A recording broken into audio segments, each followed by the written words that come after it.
құрметті аналар, қош келіпсіздер біздің мынау тәрбиелі іс-шарамызға.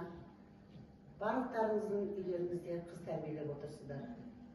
Мынау еліміз айтады ғой, қыз тәрбиелей отырып, келешегіміздің, болашағымыздың, ұлтымыздың жалғасын табушы осы қыздар деп.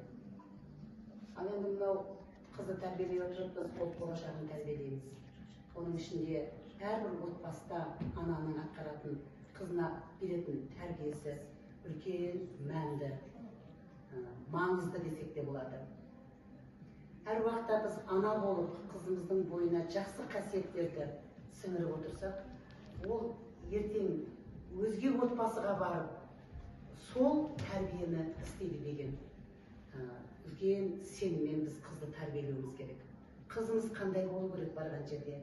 Барған отбасының, сол үйдегі қарттарды өте құрметпен қарап, сол кісілердің алғысын алып, сол кісілерді құрмет тұтса, ол кісілерге деген құрметі де, өзінің құрметі де еш уақытта жоғалмайды. Үлкенге ибалы, кішіге инабатты ізет көрсетіп отырса, ол да бір жақсы қасиеттердің бірі. Сол үйге барғаннан кейін ерінің құрметін жайына қойып, ерін құрметтеп үйренсе, оның әрқашанда тапқан табысына өзінің ризашылығын білдіріп, шүкіршілігін білдіріп отырса, о да бір бойындағы инабаттылық қасиеттердің бірі.